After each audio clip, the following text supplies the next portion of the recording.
புது கலர்ஸ் புது ஃபேஷனோட தி சென்னை சில்க்ஸ்ல இந்த பொங்கலை ஓஹோன்னு கொண்டாடுங்க. தி சென்னை சில்க்ஸ், ஸ்ரீநகர், வேளச்சேரி, குரோம்பேட் மற்றும் திருவள்ளூர்.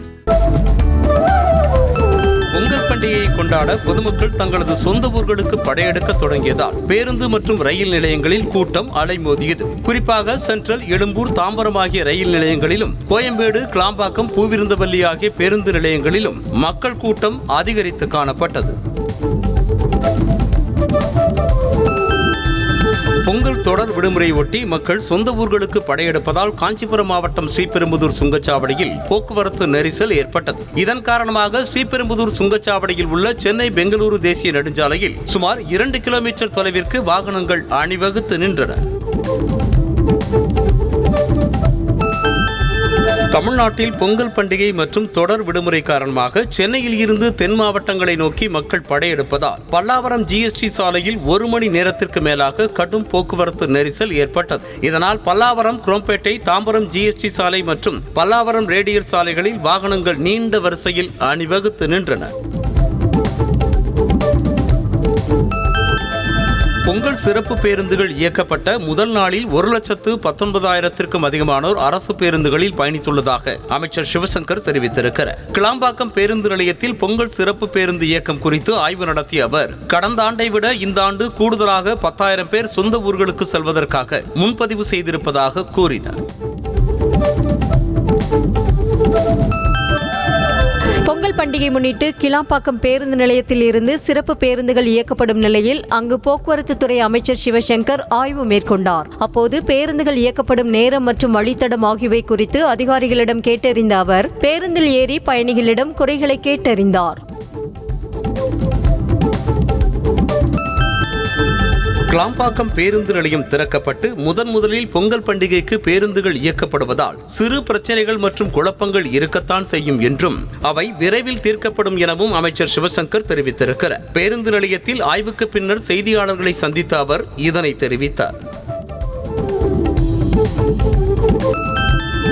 பொங்கல் பண்டிகையை முன்னிட்டு வரும் 15, 16 மற்றும் 17ஆம் தேதிகளில் ஞாயிற்றுக்கிழமை அட்டவணைப்படி மெட்ரோ ரயில்கள் இயக்கப்படும் என சென்னை மெட்ரோ ரயில் நிர்வாகம் தெரிவித்திருக்கிறது. காலை 5 மணி முதல் மதியம் 12 மணி வரை மற்றும் இரவு 8 மணி முதல் 10 மணி வரை 10 நிமிட இடைவெளியிலும், மதியம் 12 மணி முதல் இரவு 8 மணி வரை 7 நிமிட இடைவெளியில் மெட்ரோ ரயில்கள் இயக்கப்படும் என தெரிவிக்கப்பட்டுள்ளது.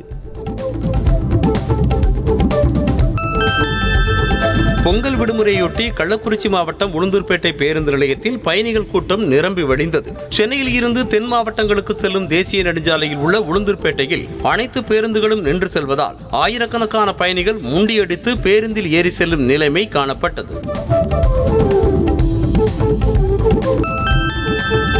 பண்டிகையை முன்னிட்டு தமிழகம் முழுவதும் 50,000 போலீசார் பாதுகாப்பு பணியில் ஈடுபட்டுள்ளதாக தமிழக டிஜிபி சங்கர் ஜிவால் தெரிவித்துள்ளதாக தகவல் வெளியாகியுள்ளது. பொதுமக்கள் சொந்த ஊர்களுக்கு செல்லும் நிலையில் போக்குவரத்து நெரிசலை கட்டுப்படுத்த 4,900 போக்குவரத்து காவலர்கள் பணியில் ஈடுபட்டுள்ளதாக கூறப்படுகிறது. மேலும் ஜல்லிக்கட்டு போட்டி நடைபெறும் இடங்களில் கூடுதல் பாதுகாப்பு அதிகரிக்கப்பட்டுள்ளது.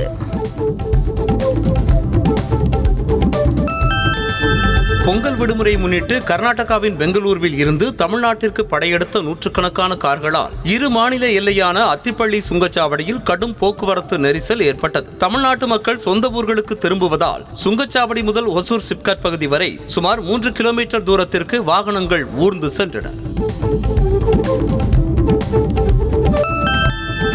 பொங்கல் பண்டிகை முன்னிட்டு பொதுமக்கள் சொந்த ஊர்களுக்கு படையெடுத்ததால் தமிழகம் கர்நாடக எல்லையான அத்திப்பள்ளி சுங்கச்சாவடி பகுதியில் கடும் போக்குவரத்து நெரிசல் ஏற்பட்டது. சுமார் 3 கிலோமீட்டர் தூரத்திற்கு கார், பேருந்துகள் என 100க்கும் மேற்பட்ட வாகனங்கள் ஒன்றன் பின் ஒன்றாக அணிவகுத்து நின்றதால் வாகன ஓட்டிகள் கடும் சிரமத்திற்கு ஆளாகினர்.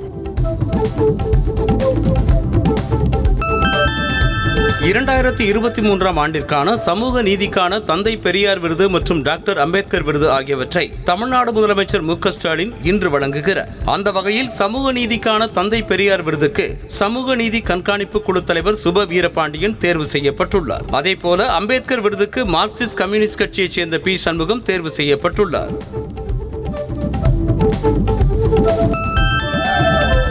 தமிழ்நாடு அரசின் புதிய தலைமை வழக்கறிஞராக மூத்த வழக்கறிஞர் PS ராமனை நியமித்து தமிழ்நாடு அரசின் தலைமைச் செயலாளர் அறிவிப்பு வெளியிட்டுள்ளார். தமிழ்நாடு அரசின் தலைமை வழக்கறிஞராக இருந்த மூத்த வழக்கறிஞர் R சண்முகசுந்தரம் ராஜினாமா செய்ததை அடுத்து புதிய அரசு தலைமை வழக்கறிஞராக PS ராமன் நியமனம் செய்யப்பட்டிருக்கிறார்.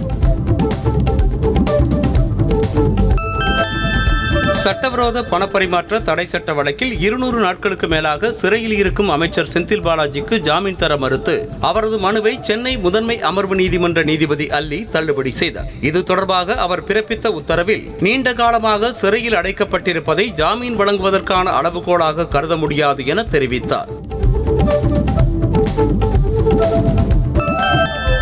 சொத்து குவிப்பு வழக்கில் விதிக்கப்பட்ட 3 ஆண்டு சிறை தண்டனையை எதிர்த்து பொன்முடி தாக்கல் செய்த மேல்முறையீட்டு மனுவை விசாரணைக்கு ஏற்றுக்கொண்ட உச்சநீதிமன்றம் அவர் சரணடைவதில் இருந்து விலக்களித்து உத்தரவிட்டுள்ளது. மனு விசாரணைக்கு வந்தபோது முகுல் ரோகத்கி, சித்தார்த் ருத்ரா உள்ளிட்டோர் ஆஜராக இந்த வழக்கின் ஸ்பெஷல் என்ன, ஏன் இத்தனை மூத்த வழக்கறிஞர்கள் ஆஜராகி உள்ளீர்கள் என நீதிபதி கேள்வி எழுப்பினர்.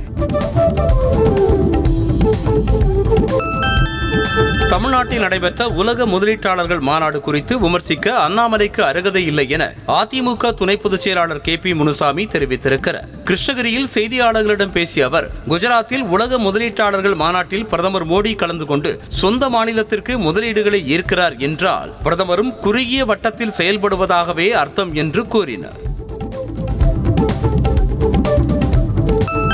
தூத்துக்குடி மாவட்டத்தில் பெருமழை வெள்ளத்தால் ஏற்பட்ட பாதிப்புகளை 2வது கட்டமாக மத்திய குழுவினர் ஆய்வு செய்தனர். தேசிய பேரிடர் மேலாண்மை குழு ஆலோசகர் கர்னல் KP சிங் தலைமையில் வந்துள்ள 7 பேர் கொண்ட மத்திய குழுவினர் ஆட்சியர் அலுவலகத்தில் ஆலோசனை நடத்தினர். பின்னர் இந்த குழுவினர் 2 குழுக்களாக பிரிந்து பாதிக்கப்பட்ட இடங்களுக்கு சென்று ஆய்வு செய்தனர்.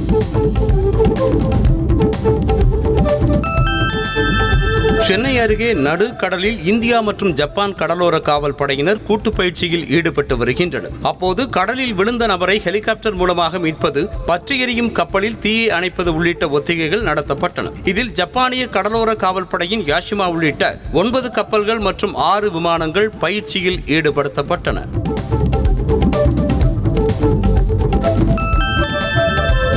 தமிழ்நாட்டில் 3 நாட்களுக்கு டாஸ்மாக் கடைகள் மூடப்படும் என டாஸ்மாக் நிர்வாகம் அறிவித்துள்ளது. ஜனவரி 16ஆம் தேதி திருவள்ளுவர் தினம், 25ஆம் தேதி வள்ளலார் நினைவு தினம், 26ஆம் தேதி குடியரசு தினம் ஆகிய 3 நாட்களில் டாஸ்மாக் இயங்காது என தெரிவிக்கப்பட்டுள்ளது. இதனால் பொங்கலுக்கு டாஸ்மாக் விற்பனை இலக்கு எதுவும் நிர்ணயிக்கப்படவில்லை என அமைச்சர் முத்துசாமி தெரிவித்திருக்கிறார்.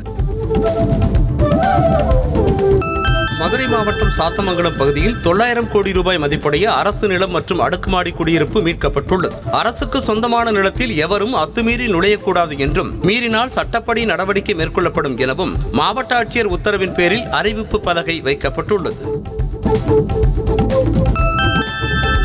அயோத்தி ராமர் கோவில் குடமுழுக்கு விழாவில் பங்கேற்க குடியரசுத் தலைவர் திரௌபதி முர்முவுக்கு அழைப்பு விடுக்கப்பட்டுள்ளது. குடியரசுத் தலைவரை அவருடைய அலுவலகத்தில் சந்தித்த விஸ்வ இந்து பரிஷத் அமைப்பின் செயல் தலைவர் அலோக்குமார், RSS நிர்வாகி ராம்லால் மற்றும் அயோத்தி ராமர் கோவில் நிர்வாகி ஆகியோர் குடமுழுக்கு பெருவிழாவிற்கான அழைப்பிதழை வழங்கினர்.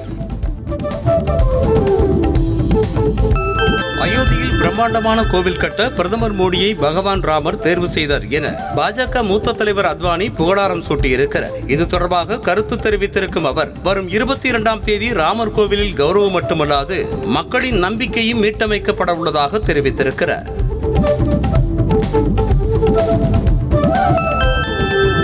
நாட்டின் மிக நீளமான கடல்வழி பாலத்தை பிரதமர் மோடி திறந்து வைத்தார். 17,843 கோடி செலவில் பிரம்மாண்டமாக வடிவம் பெற்றுள்ள இந்த பாலம் 6 வழிச்சாலையாக அமைக்கப்பட்டுள்ளது. இந்த பாலத்தில் 2 சக்கர சைக்கிள்கள், 3 சக்கர வாகனங்கள், டிராக்டர்கள் மற்றும் மெதுவாக செல்லும் வாகனங்களுக்கு அனுமதி இல்லை. இந்தியா கூட்டணி கட்சி தலைவர்களின் ஆலோசனை கூட்டம் இன்று வீடியோ கான்பரன்ஸ் வாயிலாக நடைபெறுகிறது. இதில் கூட்டணி கட்சிகளின் தலைவர்கள் அனைவரும் கலந்து கொள்ள உள்ளதாக கூறப்படுகிறது. இந்த கூட்டத்தில் வரும் மக்களவை தேர்தலுக்கான தொகுதி பங்கீடு உள்ளிட்டவை குறித்து ஆலோசிக்கப்பட உள்ளதாக தகவல் வெளியாகியுள்ளது. டெல்லி மற்றும் பஞ்சாப் மாநிலங்களில் மக்களவை தேர்தலுக்கான தொகுதி பங்கீடு குறித்து காங்கிரஸ் மற்றும் ஆம் ஆத்மி கட்சி தலைவர்களுக்கு இடையிலான 2ஆம் கட்ட பேச்சுவார்த்தை நடைபெற்றது. காங்கிரஸ் மூத்த தலைவர் முகுல் வாஸ்னிக் இல்லத்தில் நடைபெற்ற இந்த பேச்சுவார்த்தையில் ஆம் ஆத்மி கட்சியின் MP ராகுல் சதா கலந்து கொண்டார். ஜம்மு காஷ்மீரில் ராணுவ வீரர்கள் பொதுமக்களோடு இணைந்து போகி பண்டிகையை கொண்டாடினர். சம்பா செக்டார் பகுதியில் இந்தியா பாகிஸ்தான் எல்லையில் பணியில் இருக்கும் பாதுகாப்பு வீரர்கள் உள்ளூர் மக்களோடு இணைந்து போகி கொண்டாடினர். ஆளுயர நெருப்பை மூட்டி அதனை சுற்றி வந்த வீரர்கள் மேளமடித்து பாட்டு பாடி மகிழ்ந்தனர். கேரளாவில் படகில் தண்ணீர் புகுந்து நடு கடலில் மூழ்கவிருந்த 12 மீனவர்களை இந்திய கடலோர காவல் படையினர் நீண்ட நேரம் போராடி மீட்டனர். கேரளாவின் பொன்னானிக்கு மேற்கே 22 மைல் தொலைவில் அரபிக்கடலில் 12 மீனவர்கள் நடுக்கடலில் சிக்கிக் கொண்டனர். அவர்களை கடலோர காவல் படையினர் ஹெலிகாப்டர் மூலமாக போராடி மீட்டனர். தெலங்கானா மாநிலம் நல்கொண்டா மாவட்டத்தில் வழிப்பறியில் ஈடுபட்டு வரும் காதல் ஜோடியை போலீசார் தேடி வருகின்றனர். மரிகுடா கிராமத்தில் இருசக்கர வாகனத்தில் சென்ற அந்த காதல் ஜோடி நடந்து சென்ற பெண்ணிடம் செயினை பறித்துக் கொண்டு தப்பிச் சென்றது. அந்த இருவரையும் அங்கிருந்த பொதுமக்கள் பிடிக்க முயன்று முடியாமல் போனதை அடுத்து தேவரகுண்டா போலீசில் புகார் அளிக்கப்பட்டுள்ளது. திருமண வரவேற்பு நிகழ்ச்சி ஒன்றில் டிஜேவுக்கு பதிலாக ஓலா எலக்ட்ரிக் ஸ்கூட்டரில் ஸ்பீக்கரை கனெக்ட் செய்து பாடல்களை ஒலிக்க செய்த வீடியோ இணையத்தில் வைரலாகி வருகிறது. மணப்பெண் பாடலுக்கு நடனமாடி உற்சாகமாக இருக்கும் வீடியோவை தனது எக்ஸ் பக்கத்தில் ஷேர் செய்திருக்கும் ஓலா நிறுவன CEO கிரியேட்டிவிட்டியை தொடர்ந்து உருவாக்குங்கள் என பாராட்டு தெரிவித்திருக்கிறார். ஆந்திர மாநிலம் திருப்பதி மலைப்பாதையை அனுமதி இல்லாமல் ட்ரோன் மூலமாக வீடியோ எடுத்த பக்தரை தேவஸ்தான அதிகாரிகள் பிடித்து போலீசிடம் ஒப்படைத்தனர். ஹரியானா மாநிலத்தைச் சேர்ந்த ராணுவ அதிகாரியான தினேஷ் தனது மனைவியோடு திருப்பதிக்கு தரிசனம் செய்ய வந்த இடத்தில் மலைப்பகுதியை ட்ரோன் மூலமாக படம் பிடித்திருக்கிறார். இதனை அறிந்த தேவஸ்தான அதிகாரிகள் அவரிடமிருந்து ட்ரோனை பறிமுதல் செய்தனர்.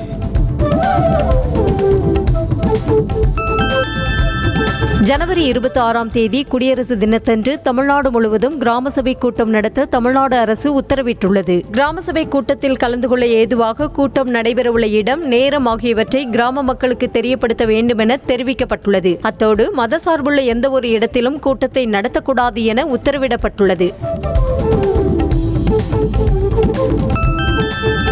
சென்னை தீவுத்திடலில் தமிழ்நாடு சுற்றுலா வளர்ச்சி கழகம் சார்பில் நடைபெறும் 48வது இந்திய சுற்றுலா மற்றும் தொழில் பொருட்காட்சியை அமைச்சர் உதயநிதி ஸ்டாலின் தொடங்கி வைத்தார். இதில் அமைச்சர்கள் மா சுப்பிரமணியன், சேகர் பாபு மற்றும் ராமச்சந்திரன் உள்ளிட்டோர் பங்கேற்றனர். அதனைத் தொடர்ந்து பொருட்காட்சியில் அமைக்கப்பட்டுள்ள அரங்குகளை அமைச்சர்கள் பார்வையிட்டனர். சென்னை கிண்டியில் இருந்து வேளச்சேரி செல்லக்கூடிய 5 ஃபர்லாங் சாலையை ஆய்வு செய்வதற்கு தாமதமாக வந்த அமைச்சர் மா சுப்பிரமணியன் வெகு நேரமாக காத்திருந்த மாநகராட்சி ஆணையர் ராதாகிருஷ்ணனிடம் வருத்தம் தெரிவித்தார். பின்னர் பாதிக்கப்பட்ட இடங்களை ஆய்வு செய்த அமைச்சர் போக்குவரத்து துண்டிக்கப்பட்ட இடத்தில் மீண்டும் விரைந்து போக்குவரத்தை இயக்க நடவடிக்கை எடுக்க அறிவுறுத்தினார்.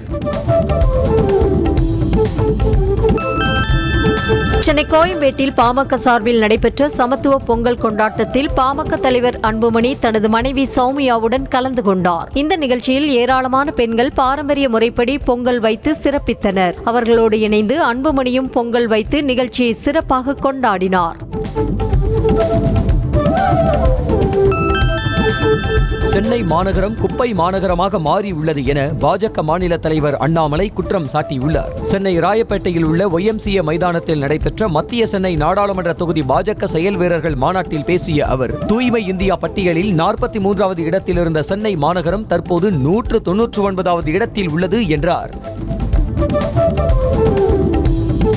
கடலூர் மாநகராட்சி மாமன்ற கூட்டத்தில் பன்றி வளர்ப்பு குறித்து இழிவாக பேசியதாக கூறி 42வது வார்டு கவுன்சிலர் விஜயலட்சுமி கண்டித்து சக கவுன்சிலர்கள் வாக்குவாதத்தில் ஈடுபட்டனர். மாமன்னன் படத்தில் அமைச்சர் உதயநிதி ஸ்டாலின் பன்றியை கையில் வைத்திருக்கும் போட்டோவை ஏந்தி திமுக கவுன்சிலர் கீர்த்தனா மற்றும் சக கவுன்சிலர்கள் கூட்ட அரங்கத்தில் தர்ணாவில் ஈடுபட்டனர். சென்னை மணலி CPCL நிறுவனத்தில் இருந்து வெளிவந்த ஆயில் கழிவுகளால் பாதிக்கப்பட்டதாக கூறி நிவாரணம் கேட்டு தொழிற்சாலை முன்பாக பொதுமக்கள் மனு வழங்க குவிந்ததால் பரபரப்பு ஏற்பட்டது. அப்போது நிறுவனத்தின் முன்பாக இருந்த மத்திய பாதுகாப்பு படையினர் அவர்களை தடுத்து நிறுத்தியதால் இரு தரப்பிற்கும் இடையே வாக்குவாதம் ஏற்பட்டது. மதுரை அவனியாபுரம் ஜல்லிக்கட்டு போட்டியை அனைத்து சமூகங்களையும் ஒருங்கிணைத்து கமிட்டி அமைத்து நடத்த உத்தரவிடக் கோரிய வழக்கில் தனிநபர்களோ மாவட்ட நிர்வாகத்தால் அங்கீகரிக்கப்பட்ட குழுவில் இல்லாதவர்களோ எந்த பிரச்சனையும் இடையூறும் செய்யக்கூடாது என உயர்நீதிமன்ற மதுரை கிளை உத்தரவிட்டுள்ளது. மேலும் மாவட்ட நிர்வாகமும் மாநகராட்சியும் இணைந்து ஜல்லிக்கட்டை நடத்த எந்த தடையும் இல்லை என்றும் தெரிவித்துள்ளது. சென்னை பச்சையப்பன் கல்லூரியில் பொங்கல் விழாவுக்கு சென்ற மாணவர்கள் திடீரென சாலையில் சூழ்ந்ததால் பரபரப்பு ஏற்பட்டது. பொங்கல் விழா கொண்டாட்டத்திற்கு அவர்கள் தாமதமாக சென்றதாக கூறப்படுகிறது. இதனால் கல்லூரி உள்ளே செல்ல அனுமதி மறுக்கப்பட்டதால் ஆத்திரமடைந்த மாணவர்கள் சாலையில் சூழ்ந்தனர். இதனையடுத்து போலீசார் பேச்சுவார்த்தை நடத்திய பிறகு கலைந்து சென்றனர். சென்னை நந்தனம் கலைக்கல்லூரி வளாகத்தில் நடைபெற்ற பொங்கல் விழாவின் போது மாணவர் ஒருவர் தான் மறைத்து வைத்திருந்த பியர் பாட்டிலால் மற்றொரு மாணவனை தாக்கிய சம்பவம் பெரும் பரபரப்பை ஏற்படுத்தியுள்ளது. இது தொடர்பாக பாதிக்கப்பட்ட மாணவன் சைதாப்பேட்டை காவல் நிலையத்தில் அளித்த புகாரின் பேரில் BA 2ஆம் ஆண்டு படிக்கும் மாணவனை போலீசார் கைது செய்து விசாரணை மேற்கொண்டு வருகின்றனர். கோவை மாவட்டம் பொள்ளாச்சி அருகே ஆனைமலை பகுதியில் உள்ள ராமு கலை அறிவியல் கல்லூரியில் மத நல்லிணக்கத்தை பறைசாற்றும் விதமாக சமத்துவ பொங்கல் விழா கொண்டாடப்பட்டது. பாரம்பரிய உடை அணிந்து வந்திருந்த மாணவ மாணவிகள் குலவையிட்டு பொங்கல் வைத்து மகிழ்ந்தனர். இந்த நிகழ்வில் பூட்டான் மற்றும் இலங்கையைச் சேர்ந்த மாணவர்கள் குதிரை வண்டி ஓட்டி மகிழ்ந்தனர்.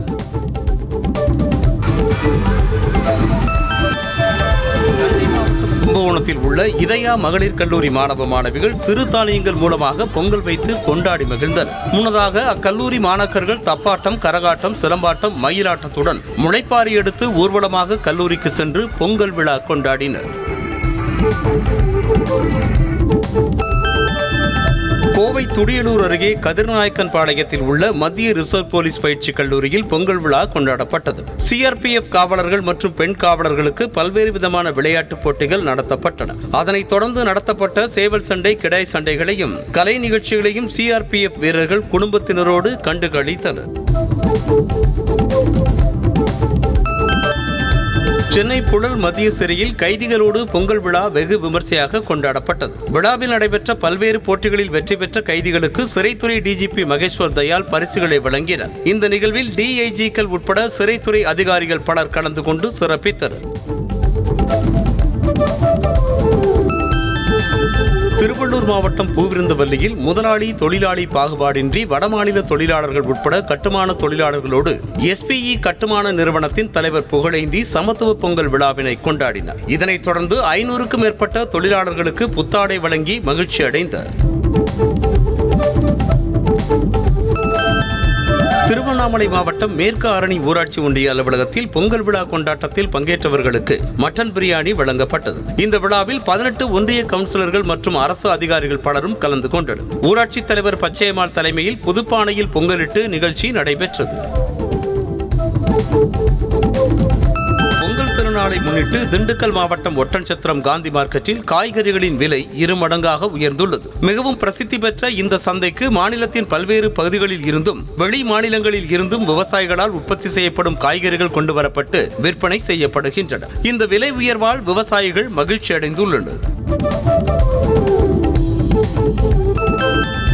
தூத்துக்குடி மாவட்டம் எட்டயபுரம் பகுதியில் பனங்கிழங்கு விளைச்சல் அதிகரித்திருப்பதால் பனைமர தொழிலாளர்கள் மகிழ்ச்சி அடைந்துள்ளனர். இந்த நிலையில் பொங்கலுக்காக பனங்கிழங்கு அறுவடை செய்யும் பணி இப்பகுதியில் தீவிரமடைந்துள்ளது. 20 கிழங்குகள் கொண்ட ஒரு கட்டு 100 ரூபாய் முதல் 125 ரூபாய் வரை விற்பனை செய்யப்படுகிறது. தஞ்சை மாவட்டம் ஐயம்பேட்டை பகுதியில் செவ்வந்தி பூக்களின் விலை வீழ்ச்சியடைந்ததால் விவசாயிகள் வேதனை அடைந்துள்ளனர். செவ்வந்தி பூ விவசாயத்தில் ஈடுபட்டுள்ள இப்பகுதி விவசாயிகள் பொங்கல் திருநாளை முன்னிட்டு பூக்களை அறுவடை செய்து வருகின்றனர். 1 கிலோ செவ்வந்தி 60 முதல் 70 ரூபாய் வரை மட்டுமே விலை போவதாக விவசாயிகள் தெரிவித்துள்ளனர். சேலம் பெரியார் பல்கலைக்கழக மோசடி வழக்கில் தலைமறைவாக உள்ள இணை பேராசிரியர் சதீஷ் முன்ஜாமீன் கோரி உயர்நீதிமன்றத்தில் மனு தாக்கல் செய்துள்ளார். இந்த மனு விசாரணைக்கு உகந்ததா என முடிவு செய்வதற்கான விசாரணையை வரும் 22ஆம் தேதிக்கு ஒத்திவைக்கப்பட்டுள்ளது. வன்கொடுமை தடுப்புச் சட்டத்தின் கீழ் வழக்கு பதிவு செய்துள்ளதால் முன்ஜாமீன் கோரி மனு தாக்கல் செய்ய முடியாது என காவல்துறை தரப்பில் தெரிவிக்கப்பட்டுள்ளது குறிப்பிடத்தக்கது.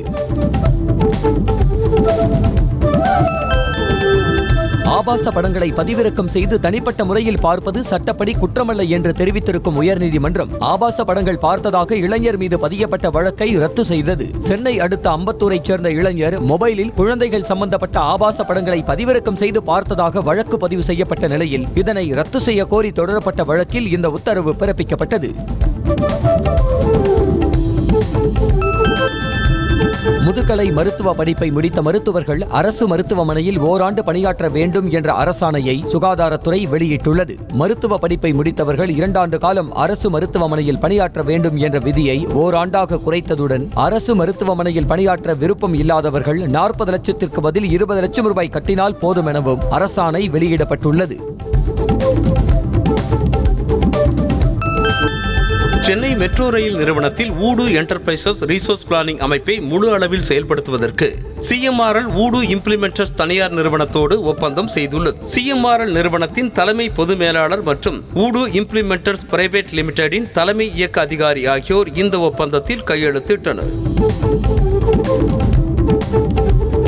காணும் பொங்கல் கொண்டாட்டத்திற்காக அனுமதியின்றி களக்காடு வனப்பகுதிக்குள் நுழைவோர் மீது கடும் நடவடிக்கை எடுக்கப்படும் என களக்காடு புலிகள் காப்பக துணை இயக்குநர் தகவல் தெரிவித்துள்ளார். களக்காடு வனப்பகுதியில் பாதுகாப்பு ஏற்பாடுகள் தீவிரப்படுத்தப்பட்டுள்ளன. பொங்கலை முன்னிட்டு மக்கள் அதிக அளவில் வரக்கூடும் என்பதால் உரிய வழிமுறைகள் பிறப்பிக்கப்பட்டுள்ளன. திருச்சி சென்னை தேசிய நெடுஞ்சாலையில் உள்ள பொன்மலை ரயில்வே மேம்பாலத்தின் அடிப்பகுதியில் கற்கள் சரிந்ததால் போக்குவரத்து தற்காலிகமாக தடை செய்யப்பட்டுள்ளது. உடனடியாக நிகழ்விடத்திற்கு விரைந்து வந்த மாவட்ட ஆட்சியர் பிரதீப்குமார் கற்கள் சரிந்த பகுதியை ஆய்வு செய்தார். போக்குவரத்து மீண்டும் தொடங்க 15 முதல் 20 நாட்கள் வரை ஆகலாம் என ஆட்சியர் தெரிவித்தார். வேலூர் மாநகராட்சி மாமன்ற கூட்டத்தில் அதிமுக மற்றும் திமுக கவுன்சிலர்களுக்கிடையே கடும் வாக்குவாதம் ஏற்பட்டது. கூட்டத்தில் அதிமுக கவுன்சிலர் ரமேஷ் மேயர் குறித்து பேசியபோது தவறான தகவலை சொன்னதால் அவரை அமரும்படி திமுக கவுன்சிலர்கள் வற்புறுத்தியுள்ளனர். இதனையடுத்து அவருடைய மைக்கை பிடுங்க முயன்றபோது தள்ளுமுள்ளு ஏற்பட்ட நிலையில் 7 அதிமுக கவுன்சிலர்கள் வெளிநடப்பு செய்தனர். ராணிப்பேட்டை மாவட்டம் சோளிங்கர் நகராட்சி நிர்வாகத்தை கண்டித்து பாஜக சார்பாக ஆர்ப்பாட்டம் நடைபெற்றது. பொதுமக்களின் அத்தியாவசிய தேவைகளை நிறைவேற்றித் தரக்கோரி நடைபெற்ற இந்த ஆர்ப்பாட்டத்தின் போது நகராட்சி நிர்வாகத்தின் சார்பாக பொங்கல் கொண்டாடப்பட்டு ஒலிபெருக்கியில் அதிக சத்தத்தில் பாடல் ஒலித்ததாக கூறப்படுகிறது. இதனால் ஆத்திரமடைந்த அவர்கள் நகராட்சி நிர்வாகத்தினரிடம் வாக்குவாதம் செய்தனர்.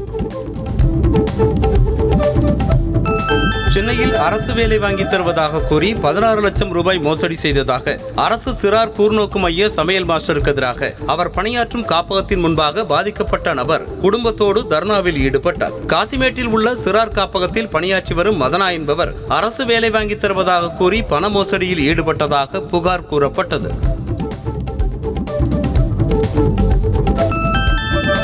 குற்ற வழக்குகளில் தேடப்பட்டு வந்த அரியலூரைச் சேர்ந்த தலைமறைவு குற்றவாளி மலேசியாவில் இருந்து சென்னைக்கு விமானத்தில் வந்தபோது சென்னை விமான நிலையத்தில் வைத்து கைது செய்யப்பட்டார். கைதான பூமாலை என்பவரை அரியலூர் மாவட்ட குற்றப்பிரிவு போலீசார் சென்னையில் இருந்து அரியலூருக்கு அழைத்து சென்றனர்.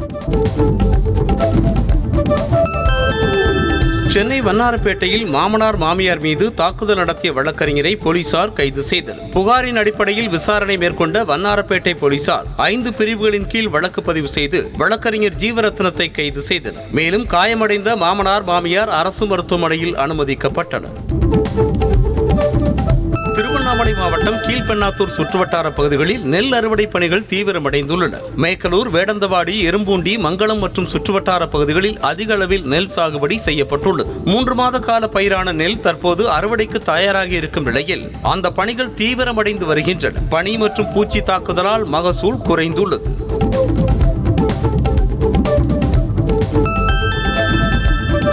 சேலம் மாவட்டம் எடப்பாடி அருகே கொங்கனாபுரம் கிராமத்தில் ஊராட்சி ஒன்றிய துவக்கப் பள்ளிக்கு ஊர் பொதுமக்கள் 2 லட்சம் ரூபாய் மதிப்பீட்டில் தேவையான பொருட்களை வழங்கினர். ஊர் பொதுமக்கள் மற்றும் பெற்றோர் தங்களுடைய சொந்த செலவில் அப்பள்ளிக்கு தேவையான பொருட்களை மேளதாளங்கள் முழங்க குதிரை பூட்டிய சேரட் வண்டியின் மூலமாக எடுத்து சென்று வழங்கினர். நீலகிரி மாவட்டம் குன்னூர் மேட்டுப்பாளையம் தேசிய நெடுஞ்சாலை லாஸ் நீர்வீழ்ச்சி அருகே முகாமிட்டிருக்கும் 8 காட்டு யானைகள் குடியிருப்புக்குள் புகாமல் தடுக்கும் வகையில் வனத்துறையினர் புகையிட்டு மேட்டுப்பாளையம் வனப்பகுதிக்கு விரட்டும் பணியில் தீவிரம் காட்டி வருகின்றனர். 1 மாத காலமாக 8 காட்டு யானைகளை மேட்டுப்பாளையம் வனப்பகுதிக்குள் விரட்ட வனத்துறையினர் முயற்சி செய்து வருகின்றனர். கோவை மருதமலை முருகன் கோவில் மலைப்பகுதியில் சிறுத்தை நடமாட்டம் இருப்பதாக வெளியான வீடியோவை அடுத்து வனத்துறையினர் தீவிர கண்காணிப்பில் ஈடுபட்டுள்ளனர். மருதமலை முருகன் கோவிலுக்கு காரில் சென்ற பக்தர் ஒருவர் சிறுத்தையின் நடமாட்டத்தை செல்போனில் படம் பிடித்த வீடியோ இணையத்தில் வெளியாகி பரபரப்பை ஏற்படுத்தியுள்ளது. இதனையடுத்து பக்தர்கள் பாதுகாப்பாக கோவிலுக்கு செல்ல அறிவுறுத்தப்பட்டுள்ளனர். தனுஷ் நடிப்பில் உருவான கேப்டன் மில்லர் திரைப்படம் வெளியான முதல் நாளிலேயே ரசிகர்களிடம் நல்ல வரவேற்பை பெற்ற நிலையில் வின்னர் என படத்தயாரிப்பு நிறுவனமான சத்யஜோதி பிலிம்ஸ் அறிவித்துள்ளது. தனது எக்ஸ் பக்கத்தில் தனுஷுக்கு வாழ்த்து தெரிவித்த புகைப்படத்தை பகிர்ந்ததோடு படத்தை வெற்றி படமாக மாற்றிய ரசிகர்களுக்கு நன்றியையும் தெரிவித்துள்ளது. சென்னையில் அயலான் திரைப்படத்தை வெற்றி திரையரங்கில் சிவகார்த்திகேயன் ரசிகர்களுடன் அமர்ந்து பார்த்து மகிழ்ச்சி அடைந்தார். பின்னர் செய்தியாளர்களை சந்தித்த சிவகார்த்திகேயன் இந்த படம் நிச்சயமாக அனைவருக்கும் பிடிக்கும் என்ற நம்பிக்கை உள்ளது என்றும் திரையரங்கில் அனைவரும் சிரித்து ரசித்து பார்க்கக்கூடிய படமாக இருக்கும் என்றும் தெரிவித்தார். பெரு நாட்டைச் சேர்ந்த ஆபாச பட நடிகை டைனா ஃபீல்ட்ஸ் மர்மமான முறையில் உயிரிழந்தது அந்நாட்டில் பரபரப்பை ஏற்படுத்தியுள்ளது. ஆபாச திரைப்படத் துறையில் பாலியல் அத்துமீறல் நடப்பதாக டைனா ஃபீல்ட்ஸ் கடந்த 8 மாதங்களுக்கு முன்பு குற்றச்சாட்டுகளை முன்வைத்தார். இந்நிலையில் ட்ரூஜிலோ நகரில் உள்ள வீட்டில் அவர் மர்மமான முறையில் இறந்து கிடந்தார். சபரிமலை மகரவிளக்கு பூஜைக்கு முன்னதாக பிரசித்தி பெற்ற எருமேலியில் பேட்டை துள்ளல் நடைபெற்றது. ஐயப்ப பக்தர்கள் அனைவரும் சமம் என்ற நிலையில் சிறியவர் பெரியவர் ஏழை பணக்காரர் என்ற பாகுபாடின்றி தங்கள் முகம் உடல் மீது வண்ண பொடிகளை பூசி இலைத்தலைகளை கையில் ஏந்தியவாறு ஐயப்பனின் சரண கோஷத்தை பாடியவாறு ஆடி பாடி எருமேலி கொச்சம்பளத்தில் இருந்து சென்றனர். ராணிப்பேட்டை மாவட்டம் வாலாஜாபேட்டையில் உள்ள வரதராஜ பெருமாள் திருக்கோவிலில் மார்கழி மாத கூடாரவள்ளி தினத்தையொட்டி ஆண்டாளுக்கு சிறப்பு அபிஷேகம் மற்றும் ஆராதனை நடைபெற்றது. அதனைத் தொடர்ந்து சிறப்பு அலங்காரத்தில் எழுந்தருளிய வரதராஜ பெருமாள் மற்றும் ஆண்டாள் தாயாரின் ஊஞ்சல் சேவை நிகழ்ச்சியில் திரளான பெண்கள் கலந்து கொண்டு திருப்பாவை பாடி வழிபட்டனர்.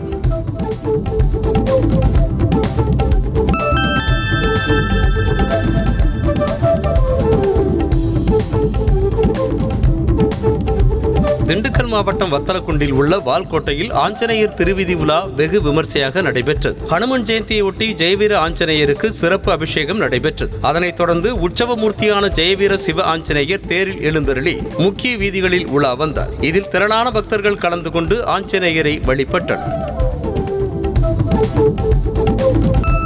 விழுப்புரம் மாவட்டம் திண்டிவனத்தை அடுத்த கூட்டேரிப்பட்டு ரங்கநாயகி சமேத பள்ளிகொண்ட பெருமாள் கோவிலில் கூடாரவள்ளியை முன்னிட்டு ஆண்டாள் அரங்கன் திருக்கல்யாண வைபவம் வெகு விமர்சையாக நடைபெற்றது. கோவில் வளாகத்தில் மணக்கோலத்தில் எழுந்தருளிய உற்சவ மூர்த்திகளுக்கு சிறப்பு பூஜைகள் நடைபெற்றன. இதில் கலந்து கொண்ட பெண்களுக்கு மஞ்சள் கயிறு, மஞ்சள், குங்குமம், வளையல்கள் வழங்கப்பட்டன. ஓலா எலக்ட்ரிக் நிறுவனம் தனது S1 சீரிஸ் எலக்ட்ரிக் ஸ்கூட்டர் மாடல்களுக்கு அசத்தல் சலுகை மற்றும் தள்ளுபடியை அறிவித்துள்ளது. இவை ஜனவரி 15ஆம் தேதி வரை மட்டுமே வழங்கப்படும் என அறிவிக்கப்பட்டுள்ளது. அதன்படி Ola S1 X Plus electric ஸ்கூட்டருக்கு 20,000 ரூபாய் வரை தள்ளுபடி வழங்கப்படுகிறது. இதனால் அதன் விலை 89,999 ரூபாயாக குறைந்துள்ளது. செய்திகளை உடனுக்குடனும் துல்லியமாகவும் தெரிந்து கொள்ள சப்ஸ்கிரைப் பண்ணுங்க.